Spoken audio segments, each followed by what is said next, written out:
menghendaki kebaikan, sebagaimana sabda Nabi alaihi salatu wasallam, man yuridillahu bihi khairan yufaqihu fid din. Barang siapa yang Allah Subhanahu wa taala kehendaki pada diri seseorang itu kebaikan, maka Allah pertama kali akan pahamkan dia terhadap agamanya. Karena dengan faham agama, maka seorang itu akan mampu melalui dan mengarungi kehidupan di dunia ini, sehingga kelak dia kembali ke akhirat dalam keadaan selamat, dalam keadaan mendapatkan ridha dari Allah Subhanahu wa taala. Baik, kita lanjutkan pelajaran kita.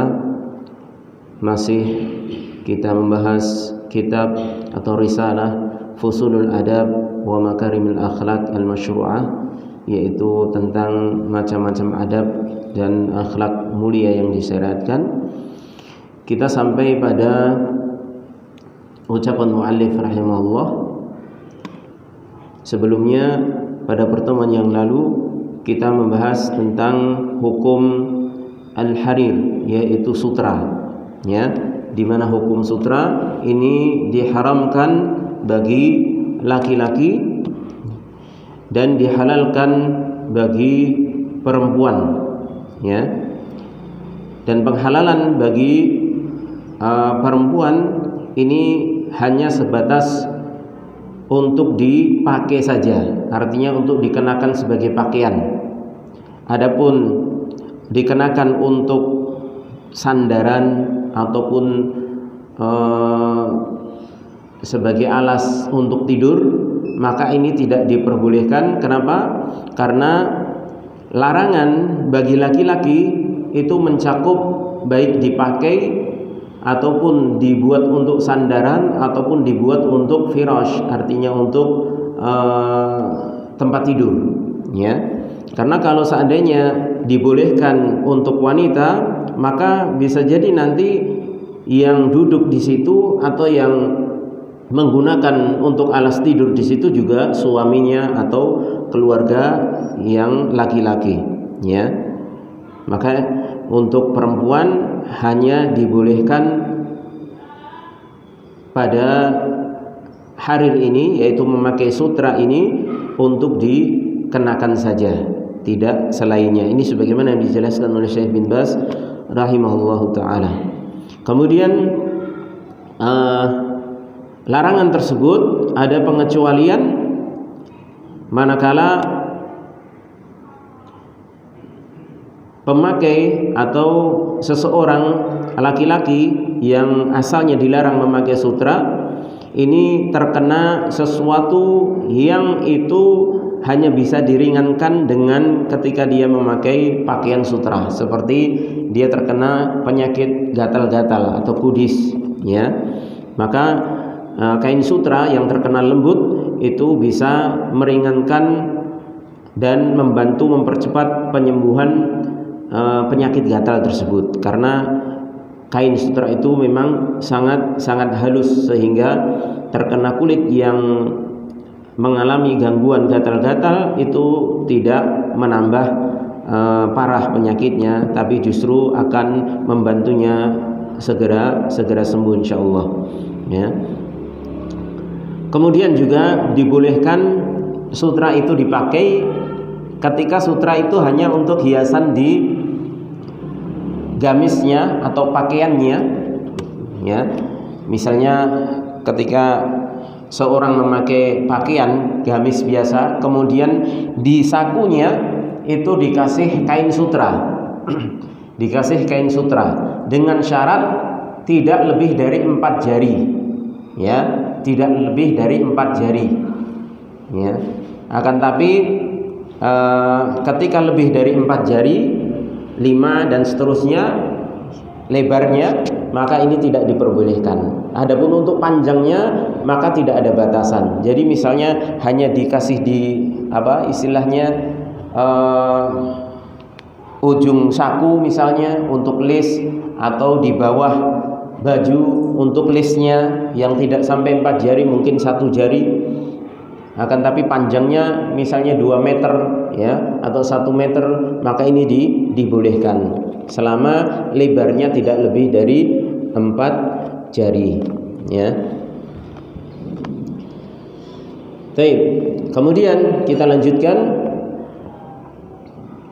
Qala al-muallif rahimahullahu taala, berkata penulis, wa kadzalika at-tahalli bidh-dhahab hatta al-khatami walau biqadari 'ainil jaradah. Kemudian muallif membahas tentang masih berkaitan dengan adabul libas, artinya adab yang berkaitan dengan apa yang dikenakan di tubuh seseorang. Setelah membahas tentang hukum sutra, kain sutra yang dipakai laki-laki maupun perempuan, bagaimana hukumnya, bahwasanya hukumnya haram untuk laki-laki dan halal untuk perempuan, maka beliau membahas tentang masalah sesuatu yang ini menjadi sudah adat kebiasaan dipakai, ya, akan tapi bukan bukan berbentuk kain, tapi berbentuk perhiasan. Makanya muallif di sini mengatakan, dan demikian juga dilarang, maksudnya wa kadzalika, ya, dan demikian juga dilarang at-tahalli bidh-dhahab, yaitu memakai perhiasan yang terbuat dari emas. Artinya ini untuk laki-laki, ya, karena pembahasan sebelumnya ini mengikuti pembahasan sebelumnya, yaitu hukum sutra untuk laki-laki. Hatta al-khatami, walaupun cincin, ya, walaupun cincin, artinya walaupun itu sesuatu yang kecil. Walau biqadari 'ainil jaradah, walaupun hatta cincin tersebut diibaratkan kecil, tipis, ya, seperti apa? Ainul jaradah, mata belalang. Jadi kalau memakai cincin emas, ya, walaupun cincin itu kecil istilahnya ataupun tipis, diibaratkan penulis di sini seperti mata belalang, maka tidak boleh bagi laki-laki. Yuhramu 'ala dzakari an yatahalla bidh-dhahab.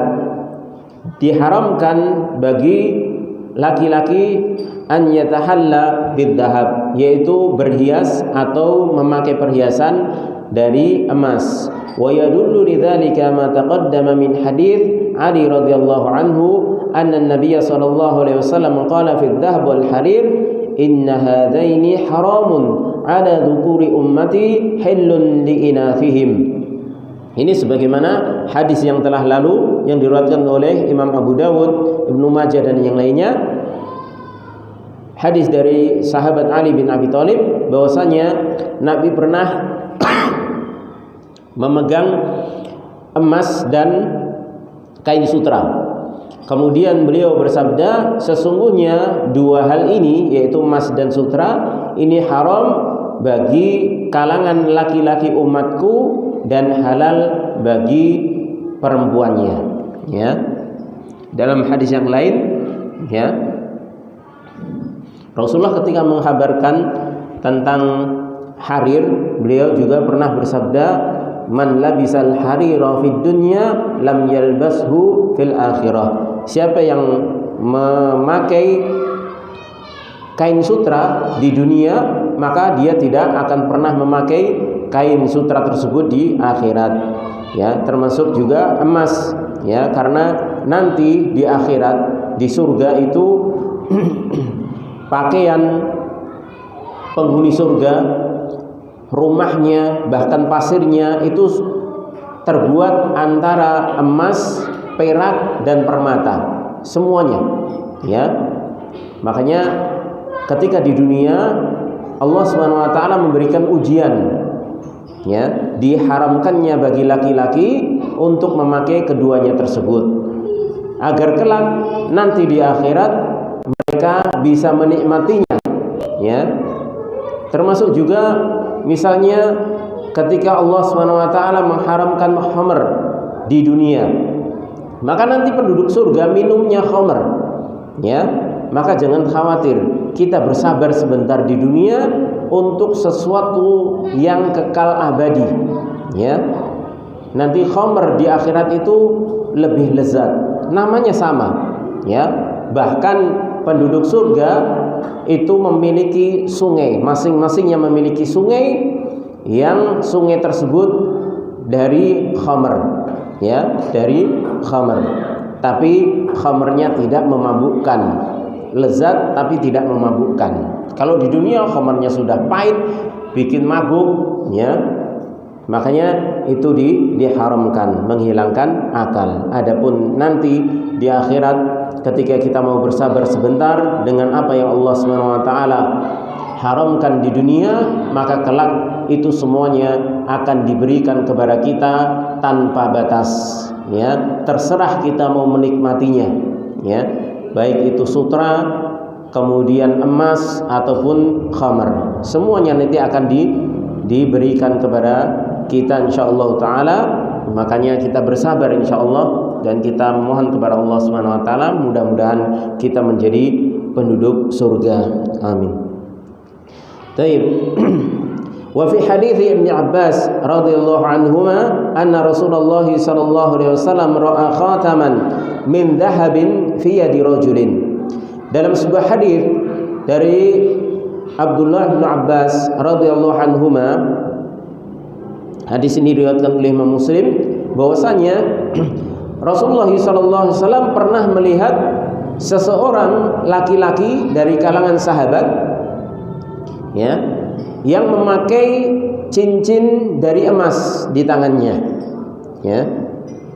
Fanaza'ahu fatarahahu, maka Rasulullah langsung mendekatinya dan mencabutnya, ya, langsung diambil, kemudian dilempar, ya, kemudian dilempar.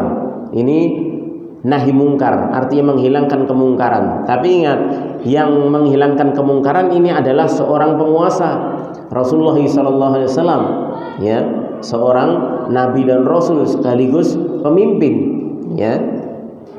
Waqala, kemudian Rasulullah sambil mengatakan, ya'midu ahadukum ila jamratin min narin fayaj'aluha fi yadihi. Salah seorang di antara kalian sengaja mengambil atau memakai jamrah, yaitu sebongkah bara api dari neraka, kemudian dia pakaikan di tangannya. Artinya ini ancaman. Jadi seorang ketika memakai cincin dari emas, seorang laki-laki, ini diibaratkan oleh Rasulullah SAW berarti dia telah memakai bara api dari api neraka, ya. Intinya dia sudah nyicil dosanya, itu menunjukkan dosa besar, ya. Dan ancamannya adalah dia dipakaikan di jarinya tersebut dengan ditempelkannya bara api, ya, yang diambil dari neraka. Dan kita lihat, namanya siksaan api neraka itu yang paling ringan saja, itu seorang memakai terompah dari api neraka, itu memakai terompah saja, telapak kakinya saja yang terkena, tapi sampai ubun-ubunnya itu mendidih, ya. Padahal itu hanya sekedar memakai terompah dari api neraka, artinya hanya telapak kakinya yang tersentuh api neraka, tapi masya Allah ubun-ubunnya itu mendidih. Nas'alullah salamata wal afiyah, ya. Itu yang paling ringan, ya. Lalu bagaimana lagi ketika seorang itu dipakaikan di tangannya, di jari jemarinya dengan bara api yang diambil dari api neraka, ya. Maka hendaknya kita perhatikan ini, ya. Faqila lirajul, kemudian setelah Rasulullah SAW membuang tadi, kemudian bersabda bahwasanya ini adalah dosa besar, ancamannya adalah seperti seorang memakai cincin yang terbuat dari jamrah, artinya dari bara api tadi. Faqila lirajul, maka sahabat yang lainnya mengatakan kepada laki-laki tadi yang dibuang cincinnya tadi, ba'dama Dhahaba Rasulullah sallallahu alaihi wasallam, setelah Rasulullah sallallahu alaihi wasallam pergi, ya. Khudh khatamaka intafi' bihi, ambillah cincinmu itu, manfaatkan dengannya. Artinya kamu kan bisa jual, ya. Dan boleh memang laki-laki kalau hanya memegang cincin emas boleh, tapi yang tidak boleh memakainya. Ya, pegang cincin, memakaikan ke tangan istrinya boleh, nggak ada masalah. Ya, yang tidak boleh itu memakai. Ya, beli emas kemudian disimpan untuk investasi boleh. Ya, nggak ada masalah. Ya, makanya para sahabat ketika tahu tersebut maka istilahnya ngajani, ya, bujuk sahabat yang dibuang cincinnya itu untuk mengambil cincin tadi. Ya, ambil saja, manfaatkan cincin tersebut, bisa dijual, uangnya halal untuk keperluan lainnya, ya. Tapi apa yang dikatakan sahabat tersebut yang dibuang cincin tadi? Qala la wallahi, tidak demi Allah, la akhudhu abadan wa qad tarahahu Rasulullah sallallahu alaihi wasallam. Ya, tidak demi Allah, aku tidak akan pernah mengambilnya selamanya, sesuatu yang telah dilemparkan oleh Rasulullah sallallahu alaihi wasallam. Masya Allah, ya, taatnya para sahabat kepada Rasulullah sallallahu alaihi wasallam dan mengagungkannya Nabi alaihi salatu wasallam itu bagaimana? Walaupun beliau sudah pergi, ya, kalau seandainya itu diambil toh halal sebenarnya, ya, halal dan gak ada masalah.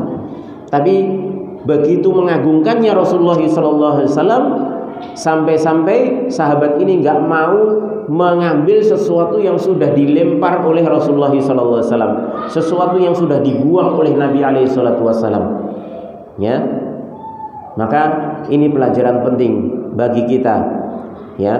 Seberapa besar kecintaan kita kepada Nabi alaihi salatu wasallam itu bukan dari lisan kita, bukan semata-mata dari kita mengungkapkan saya cinta Nabi, ya, saya mengagungkan Nabi, enggak, tapi dari perbuatan. Bagaimana kita ini mengagungkan perintah-perintah Nabi alaihi salatu wasallam dengan menjalankannya, dan bagaimana kita mengagungkan Nabi itu melalui larangan-larangan dengan cara kita menjauhinya, ya. Maka ini seorang sahabat yang itu halal saja dia tidak mau mengambilnya lagi dikarenakan Rasulullah telah melemparnya, ya. Ini bentuk kecintaan yang luar biasa, ya, ketaatan yang luar biasa dari seorang sahabat. Makanya tidak heran kalau mereka itu sudah dijamin oleh Allah Subhanahu wa taala dengan sebutan radhiyallahu anhum wa radu an. Allah ridha kepada mereka, ya, dan mereka pun ridha kepada Allah. Ini jaminan yang luar biasa, dan memang sifat-sifat para sahabat itu mengagumkan sekali. Kalau kita mempelajari bagaimana ketaatan para sahabat kepada Rasulullah sallallahu alaihi wasallam, ya, mungkin kita kayaknya seakan-akan kalau kita bandingkan dengan orang-orang di zaman sekarang ini, di zaman kita ini, kayaknya kok ini orang-orang yang mustahil hidup di muka bumi, ya, karena begitu luar biasanya. Tapi ini real, nyata. Ini bukan dongeng, bukan cerita fiktif, ya, bukan seperti cerita superhero yang tidak ada kenyataannya, cuma kebanggaan saja dilihat, tapi pada dasarnya nggak ada, ya, cuma bohong-bohongan. Tapi para sahabat ini benar-benar ada, ya. Kalau sahabat tidak ada, tidak mungkin kita akan mengenal agama Islam sampai saat ini, ya, karena hanya melalui pintu mereka kita mengenal Islam, ya. Baik. Wa kana fi awalil amri khatamudz dzahabi mubahun. Dan dahulu di awal-awal Islam itu cincin emas itu pernah dibolehkan hukumnya. Tsumma nusikha, kemudian dihapus hukumnya, boleh tersebut dihapus dan dilarang. Fan Nabi sallallahu alaihi wasallam, karena dalam sebuah riwayat Nabi alaihi salatu wasallam ittakhadha khataman min dhahabin, pernah menjadikan cincin dari emas. Jadi beliau pernah memakai cincin dari emas, ya, karena belum ada larangan. Dan ini memang fitrah, namanya manusia ingin tampil dengan tampilan yang berhias. Itu fitrah laki-laki maupun perempuan sebenarnya, ya. Merupakan, kalau laki-laki biasanya pakai cincin kelihatan sekarang mungkin maco lah istilahnya, ya, atau mungkin kelihatan gagah, ya, dan itu wajar, ya, sifat laki-laki seperti itu. Kalau wanita ingin terlihat cantik, feminim, ya, fattakhadhahun nas, ya, maka manusia pun ikut-ikutan memakai cincin dari emas tadi. Melihat Rasulullah SAW pakai, para manusia pun ikut pakai.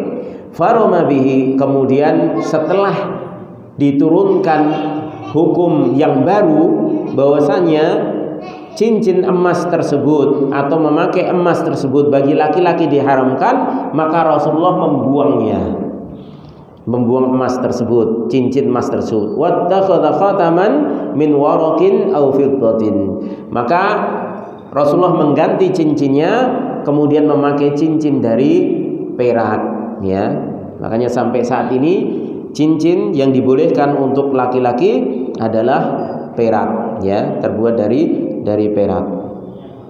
Hadis ini diriwayatkan oleh Imam Bukhari dan Muslim tentang awal mula dihalalkannya cincin dari emas atau memakai emas bagi laki-laki. Tapi setelah itu dihapus hukumnya dengan hadis sebelumnya tadi. Wadhahabu bin nisbati lirrijal muharramun, lakin yustathna al-mawadhi'a at-taliyah. Emas untuk laki-laki itu diharamkan, akan tapi dikecualikan pada beberapa tempat, ya, dikecualikan pada beberapa tempat. Yang pertama, tahliyatus silah, yaitu untuk menghiasi senjata. Ya, menghiasi senjata. Idza hulliyas silahu fa inna hadza jaizun. Apabila senjata dikasih hiasan yang terbuat dari emas, maka ini boleh. Kenapa? Li'anna umurul harbi yutawassa'u fiha ma la yutawassa'u fi ghairiha. Karena perkara yang berkaitan dengan peperangan, ya, itu perkaranya lebih luas, ya, dibandingkan selain dari perkara masalah peperangan, masalah jihad, ya.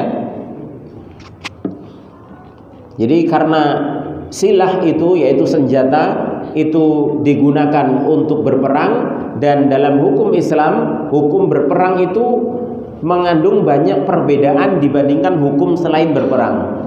Makanya termasuk kesombongan itu hukum asalnya dilarang, dan itu min kabairid dzunub, ya, termasuk dosa besar. Tapi ketika seorang itu menunjukkan kesombongannya di peperangan di hadapan musuh, maka ini dibolehkan. Dan ini pernah dilakukan oleh sahabat Nabi SAW yang pernah maju berperang di hadapan Nabi dengan berlagak sombong, ya, di hadapan musuhnya. Rasulullah sampai berkomentar, jalannya orang seperti ini adalah jalan orang yang dimurkai oleh Allah SWT, kecuali fi hadzal maudhi, kecuali di tempat ini, artinya di peperangan, ya. Dan ini hukum berkaitan dengan masalah peperangan, ini hukumnya berbeda dengan yang lainnya. Makanya untuk menghiasi senjata yang digunakan untuk berperang ini dibolehkan walaupun dengan emas.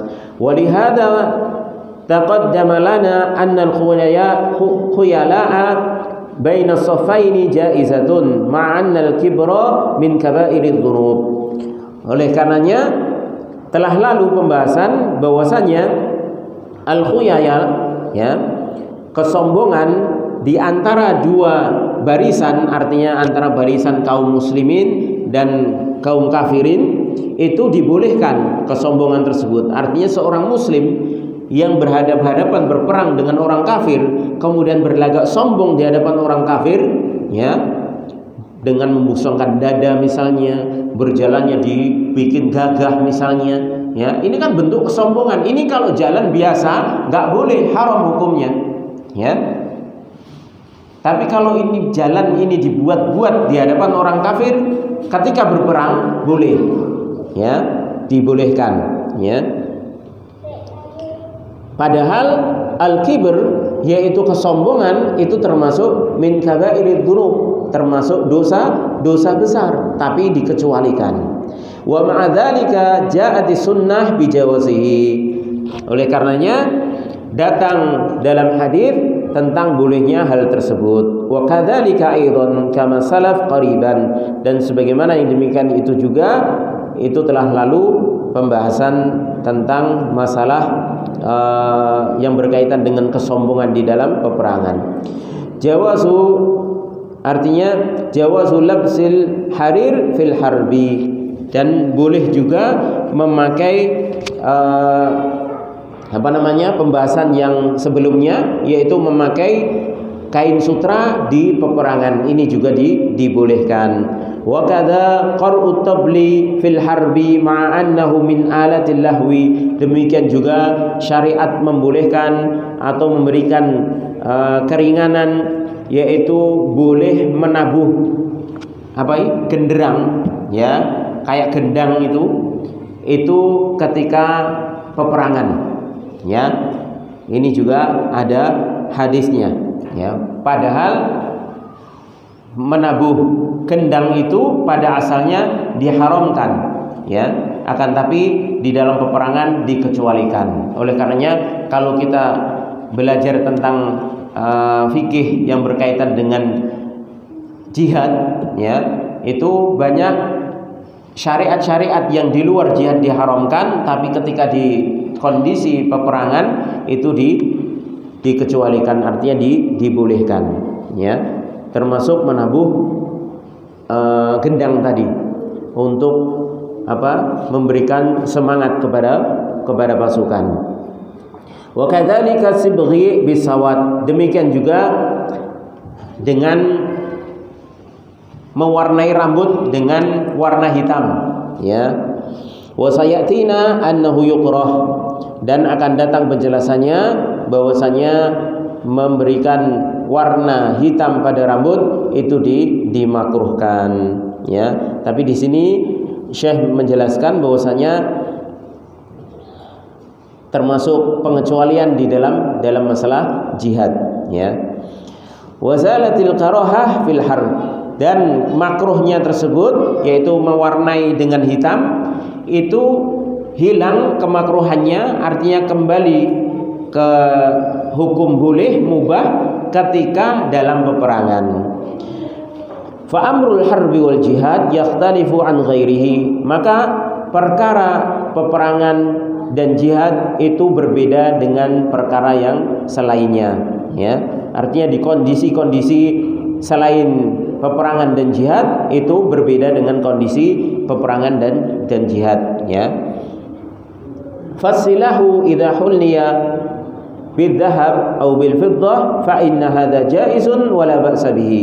Maka senjata apabila dihiasi dengan emas atau dengan perak, maka ini boleh dan tidak mengapa. Wa kana qaimu sayfi Sahl bin Hunayf fihi mismarun min adh-dhahab. Dahulu sahabat Sahl bin Hunayf memiliki pedang yang gagangnya tersebut itu dibuat, kemudian pakunya itu dari emas, ya. Jadi pakunya itu dari emas, gagang dari pedang seorang sahabat yang bernama Sahl bin Hunayf radhiyallahu anhu, itu paku gagang pedangnya itu dari emas. Wa sayfu Umar radhiyallahu anhu kana fihi sabaiku minal fiddah, dan pedangnya Umar bin Khattab itu batangnya itu dari perak. Jadi pegangannya itu dari perak. Kalau yang tadi sahabat yang Sahal bin Hunayf itu dari pakunya, ya. Biasanya kan kalau batang istilahnya gagang pedang itu kan dari kayu biasanya. Nah, itu dipaku dengan emas, ya. Adapun Umar bin Khattab gagangnya pedang itu dengan perak, ya. Padahal perak termasuk dilarang ketika untuk misalnya minum atau peralatan makan itu dilarang. Sendok dari perak itu dilarang, ya. Piring dari perak atau emas dilarang, ya. Tapi perak boleh dipakai untuk cincin, ya. Nanti akan ada pembahasannya insyaallah. Baik, ini yang pertama, yaitu ketika untuk menghiasi senjata dalam dibutuhkan untuk berperang. Yang kedua, mada'at ilaihi darurah, ketika dibutuhkan karena kondisi darurat. Wa yadullu lidzalika anna Arfajah bin As'ad quti'a anfuhu yawma qulab fattakhadha anfan min waraqin min fiddatin fa'antana alaihi fa'amarahu an-nabiy sallallahu alaihi wasallam fattakhadha anfan min dhahabin. Hadis riwayatkan Abu Dawud dan Tirmidzi. Keadaan darurat tersebut seperti dalam sebuah hadis, ya, bahwasanya seorang sahabat yang bernama Arfajah bin As'ad radhiyallahu anhu itu di dalam perperangan terputus hidungnya. Jadi hidungnya ini terbelah, ya, terbelah. Kemudian karena ini kalau nggak ditutup madharat, ya, lubangnya kan kelihatan, ya, kan bermadharat. Maka zaman dahulu, ya, kalau sekarang pakai apa istilahnya, kayak kulit buatan, ya, istilahnya bisa dengan alat-alat sekarang ini, ya. Kalau dahulu sahabat menjadikan penutup hidungnya yang terpotong tersebut itu dengan fiddah, yaitu dengan perak. Akan tapi ketika menggunakan perak, fa'antana alaihi, maka tercium baunya enggak enak, ya, karena memang unsur perak itu membuat bisa menimbulkan bau yang tidak enak, ya, ketika menyatu dengan bagian tubuh, ya, apalagi bagian tubuh yang terluka misalnya, ya. Maka ketika baunya enggak enak, maka Nabi tahu. Kemudian Nabi SAW menyuruhnya untuk menjadikan emas sebagai pengganti dari perak yang tadi, yaitu kemudian peraknya dilepas, kemudian emas tersebut dibentuk dan untuk penutup untuk hidung palsu, tapi dengan emas, ya, dengan emas, ya. Maka ini dibolehkan ketika itu memang dibutuhkan dalam keadaan darurat. Kalau memakai perak bau, ya, tapi kalau memakai emas ini tidak, ya. Tapi alhamdulillah kalau sekarang tidak perlu pakai emas. Kalau memang mungkin anggota badan terpotong misalnya, ya, ini bisa memakai bahan-bahan yang sekarang alhamdulillah lebih canggih lagi. Tapi kalau dahulu kan murni memang, ya, artinya nggak ada penemuan-penemuan dengan unsur alat-alat tertentu, bahan-bahan tertentu, ya. Adanya juga emas, perak, seperti itu, logam-logam, besi, ya. Maka emas itu lebih bisa untuk menambal luka dan sekaligus tidak memberikan efek bau, ya, berbeda dengan perak, ya. Baik. Kemudian yang ketiga, idza kana yasiran tabi'an fala ba'sa bihi, apabila emas tersebut sedikit dan sifatnya mengikuti, ya, sifatnya mengikuti. Jadi bukan murni, misalnya cincinnya emas. Kalau ini murni, tapi kalau sifatnya sedikit dan hanya mengikuti, ya, maka ini dibolehkan. Fa idza kana mufradan fala yajuz. Apabila emasnya itu tadi mufrad, artinya menyendiri, ya, bukan sebagai pengikut dari barang, maka tidak boleh. Seperti tadi cincin, ya, kemudian kalung ini emas, ya, ini nggak boleh. Famathalan, ya, maka dicontohkan di sini yang dibolehkan ketika emas itu sedikit dan sifatnya mengikuti dari barang tersebut. Law ittakhadhat khataman min fiddah, seandainya engkau law ittakhadta khataman min fiddah, seandainya engkau memakai cincin dari perak, ya, cincin dari perak kan boleh hukumnya, ya. Bahkan ada yang mengatakan memakai cincin itu sunnah, ya. Fihi syai'un minadz dzahab, akan tapi di dalam cincin perak tersebut ada sedikit emasnya, ya, ada sedikit emasnya, mungkin di apa namanya, matanya istilahnya, ya, itu emas. Kalau melingkarnya itu perak, ya. Kemudian ada matanya dari cincin tersebut terbuat dari emas, ya, itu kan sedikit biasanya, ya. Aw ittakhadna sa'atan min hadidin, atau misalnya engkau memakai jam dari besi, jam krepyak misalnya. Aw min nuhasin fiha syai'un minadz dzahab, atau jam yang terbuat dari kuningan. Kalau kuningan kan bukan termasuk emas, ya, boleh saja dipakai, ya, walaupun warnanya saja yang sama, tapi itu kuningan. Nah, ketika jam tersebut yang dari besi ataupun dari kuningan, ya, yang itu dibolehkan memang asalnya. Kemudian di situ ada sesuatu yang terbuat dari emas, misalnya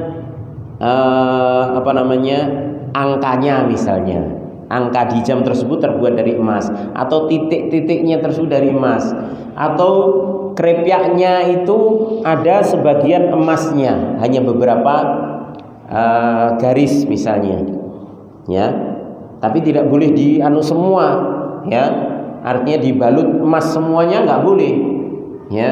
Ini yang dibolehkan idza kana yasiran, artinya emas tersebut kadarnya sedikit, tabi'an, dan sifatnya mengikuti, bukan dominan. Kalau dominan nggak boleh. Misalnya cincinnya emas, kemudian yang pentolnya itu malah perak, itu nggak boleh. Yang boleh itu kalau yang matanya atau pentolnya itu tadi emas, tapi cincinnya perak, ya, itu baru boleh, ya. Maka ini kondisi yang ketiga. Au ma yujadul an min khuyutin dzahabiyah, atau misalnya sekarang ini didapati benang emas fi ba'dil masyalih, di sebagian produksi penjahit, ya, produksi benang, ya, ada benang emas, ya, itu boleh digunakan, ya, karena itu nggak dominan. Yang dominan kan kainnya, ya. Kita jahitnya pakai benang emas, ya, boleh, ya, hukum asalnya boleh, ya, karena itu sifatnya yasiron tabi'an, ya, sedikit dan sifatnya mengikuti. Fa inna hadza jaizun wala ba'sa bihi, dan ini boleh dan tidak mengapa. Wa ikhtarahu Ibnu Taimiyah wa huwa qaulu Abi Hanifah, dan ini pendapat Ibnu Taimiyah dan juga Imam Abu Hanifah rahimahumullahu ta'ala. Wa yadullu lidzalika haditsul Miswar bin Makhramah, ini juga ditunjukkan dalam hadis seorang sahabat Miswar bin Makhramah, annahu dhahaba huwa wa abuhu, ya, bahwasanya dia pernah satu hari pergi bersama bapaknya ya ila Nabi sallallahu alaihi wasallam, kepada Nabi sallallahu alaihi wasallam. Lama ja'at aqbiyah, ya, ketika itu datang jenis pakaian luar, ya, aqbiyah.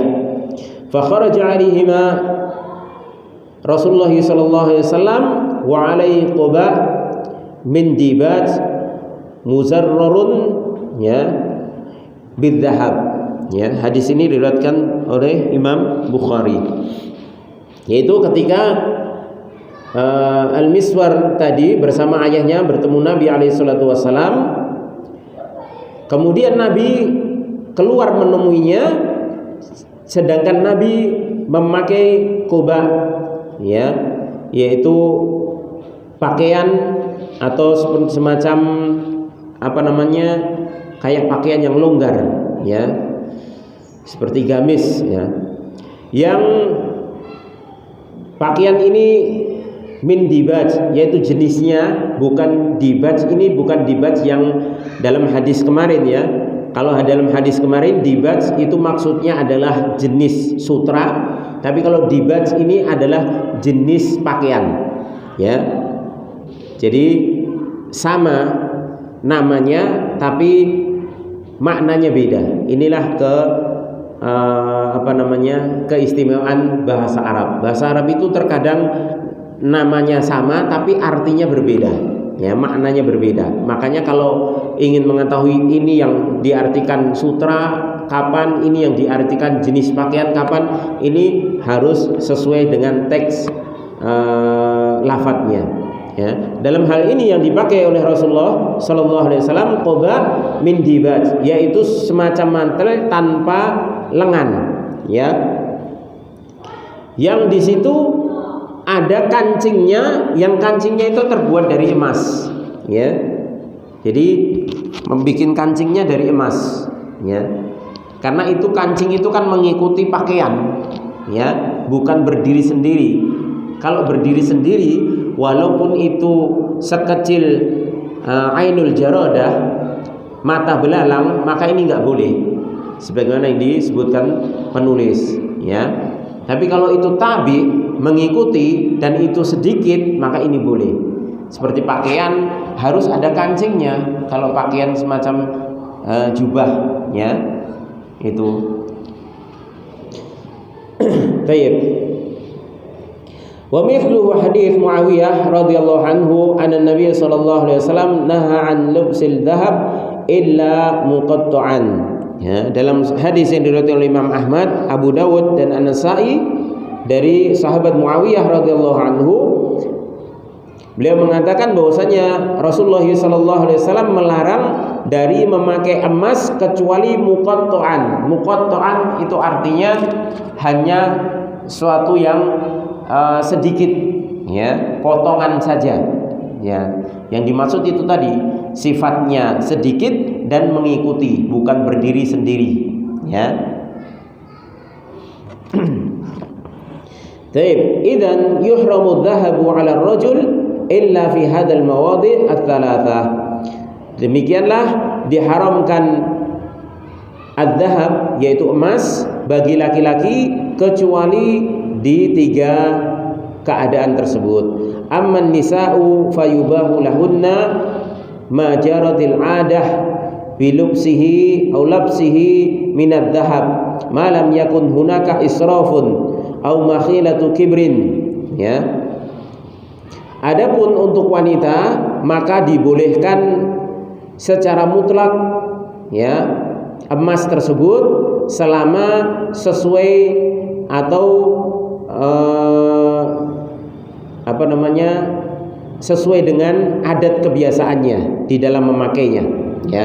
Malam yakun hunaka israf, selama tidak mengandung israf, berlebih-lebihan, ya.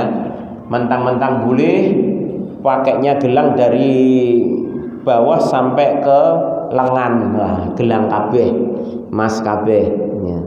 Ini israf namanya. Terus kalungnya, wah, 3 kilo tinggo kabeh, ya. Ini juga bentuknya israf. Maka dibolehkan untuk wanita asalkan dengan catatan itu sesuai adat kebiasaan, ya, artinya tidak berlebih-lebihan, atau makhilatu kibrin, atau tidak menunjukkan kesombongan, ya. Tidak menunjukkan kesombongan, ya.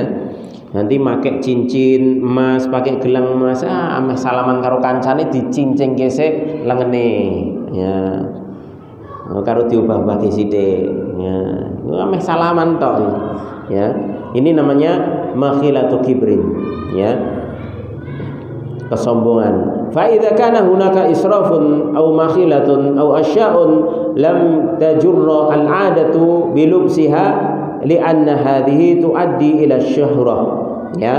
Maka apabila memakai perhiasan emas tersebut bagi wanita itu mengandung israf, ya, berlebih-lebihan atau kesombongan atau sesuatu yang tidak sesuai dengan adat kebiasaan, ya, di dalam memakainya, maka ini bisa menghantarkan kepada syuhrah. Artinya syuhrah itu ingin terkenal, ya, ingin terkenal, pakainya yang aneh-aneh, ya. Walaupun sesuatu itu hukumnya asalnya boleh, tapi kalau dipakainya itu memang tujuannya ingin terkenal, ya, misalnya bikin perhiasan yang bentuknya nyeleneh agar supaya perhatian manusia itu tertuju pada dirinya, itu namanya syuhrah, ya. Fa innahu la yajuzu lil mar'ah, maka ketika seperti itu tidak boleh walaupun untuk wanita. Wal aslu fi dzalika al hil, dan asalnya adalah halal. Lakin idza kana hunaka israf au kibr au syuhrah fala yajuz. Akan tapi walaupun asalnya halal, ketika di sana memakainya dalam rangka israf, berlebih-lebihan atau kesombongan atau ingin terkenal, ya, terlihat tampil beda, ya, maka ini tidak diperbolehkan, ya. Baik. Qala rahimahullah, kemudian penulis mengatakan, penulis ini kembali ke pembahasan sebelumnya, ya. Wallahu alam ini kenapa nggak diurutkan dari awal, artinya pembahasan sebelumnya itu tentang jenis al-harir, sutra. Wala yukrahu lubsul qazzi alladhi yashubuhu al-wabar wa yakunu al-wabar akthara. Dan tidak dimakruhkan memakai al-qaz. Qaz itu sejenis harir, ya. Jadi nama-nama sutra itu juga banyak sekali, ya. Al-qaz, yang mana al-qaz ini bercampur dengan jenis bulu, ya, yang dijadikan kain. Mungkin kayak wool, ya, mungkin, ya. Wa yakunul wabar akthar, adapun bahan dari bulu tersebut itu lebih banyak, ya. Al-qaz hada naw'un min anwa'i thiyab, ya. Al-qaz ini adalah jenis dari jenis baju yang terbuat dari sutra kemudian dicampur dengan bahan yang lain, seperti dicampur dengan benang wol, dicampur dengan katun, dicampur dengan kain linen, ya. Itu kain linen itu adalah kain yang digunakan untuk membungkus mayat atau mumi di Mesir. Itu ditemukan 400 sebelum Masehi, ya. 400 sebelum Masehi, dan itu yang digunakan untuk membungkus Fir'aun, ya. Kain linen, ya. Kainnya agak kasar tapi itu menjadi kain kebanggaan pada waktu itu, ya. Baik, itu namanya al-qaz, ya, yaitu jenis baju ishtamalat 'alal harir wa ghairil harir, yang di situ tercampur mengandung sutra, artinya benangnya itu, bahannya itu dari sutra ataupun selain sutra, baik al-wabar atau al-qutn atau katan, ya, dari bulu ataupun dari katun ataupun dari linen tadi. Yani hadatsau nusija minal harir wa minal wabar, au nusija minal harir wal minal qutn, ya, yakni baju al-qas tadi, baju yang ditenun dari sutra dan dari bulu, atau ditenun dari sutra atau dari jenis katun, jadi dicampur. Fahadha mansujun min hadainil amraini, maka al-qas tadi disebut al-qas karena itu ditenun, dibuat kain dengan dua bahan tadi, ya, sutra dengan selain sutra. Waqad ajazahu al-muallif, ya, dan muallif penulis membolehkan tentang memakai al-qas tadi, lakin ashtarata an yakuna al-wabar akthar, akan tapi penulis mensyaratkan bahwasanya yang terbuat dari selain sutra itu lebih banyak, ya, yakni ghairul harir minal qutn aw kattan wa nahwi dzalik, ya, jadi selain sutranya itu lebih banyak, ya. Jadi kalau dicampur itu istilahnya nanti kayak apa ya, kainnya mengkilapnya itu nggak mengkilap seperti kain asli sutra, tapi karena sudah ada campuran, ya, cuma disisip-sisipkan saja, diselang-seling istilahnya, ya. Jadi tidak sampai derajat larangan yang tadi, artinya yang 4 jari tadi. Kalau 4 jari ini kalau murni sutra semuanya. Tapi kalau ini pembahasannya yaitu itu benang sutranya diselang-seling, dicampur, ya. Jadi nggak sampai 4 jari murni, ya. Baik.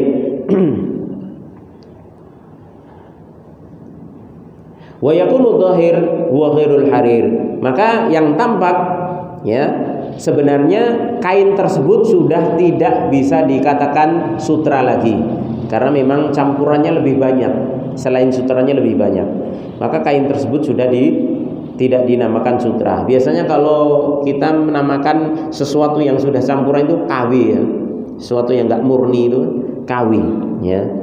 Fa idza kana ma ma'al harir akthar wa lam yakunil hariru huwa dhahir fa innahu jaiz. Maka apabila apa yang bersama harir, artinya yang selain sutra itu lebih banyak, ya, maka zahirnya itu sudah tidak disebut kain sutra lagi, ya, tidak disebut kain sutra lagi, maka itu boleh. Wal qas hadza labisahu 20 min ashabin Nabi sallallahu alaihi wasallam, dan al-qas ini tadi yaitu kain yang ditenun dengan campuran sutra dan selain sutra tadi, dan sutranya itu lebih sedikit, itu telah memakainya sekitar 20 sahabat Nabi alaihi salatu wasalam, ya. Jadi 20 sahabat Nabi itu memakai kain jenis ini, al-qas. Makanya namanya tidak harir lagi tapi al-qas, ya. Qala rahimahullahu taala, kemudian penulis mengatakan wa kadzalika al-atabi alladhi yakunu al-qutnu fihi akthar min al-qas, ya. Demikian juga al-atabi, artinya boleh, ya, tidak dimakruhkan memakai al-atabi, yaitu yang mana kain katunnya itu lebih banyak daripada al-qas, ya, min al-qas, ya. Kalau qas tadi sutra, asalnya sutra bercampur dengan al-wabar, yaitu jenis bulu. Adapun al-atabi itu sutra bercampur dengan katun, kain katun.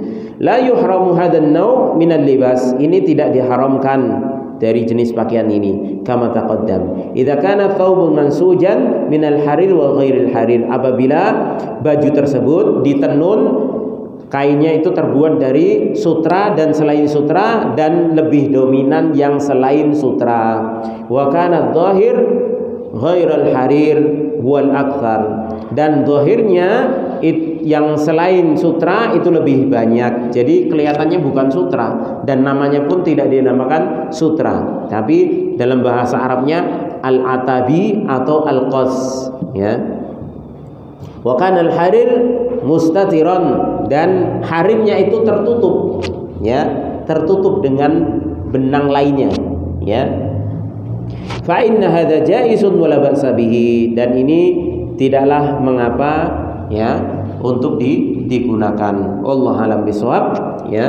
Insyaallah pada pembahasan yang akan datang kita masuk pada pembahasan tentang bagaimana hukum masih pakaian, bagaimana hukum memakai pakaian yang ada gambar makhluk hidupnya. Ya, insyaallah taala. Mudah-mudahan Allah Subhanahu wa taala memudahkan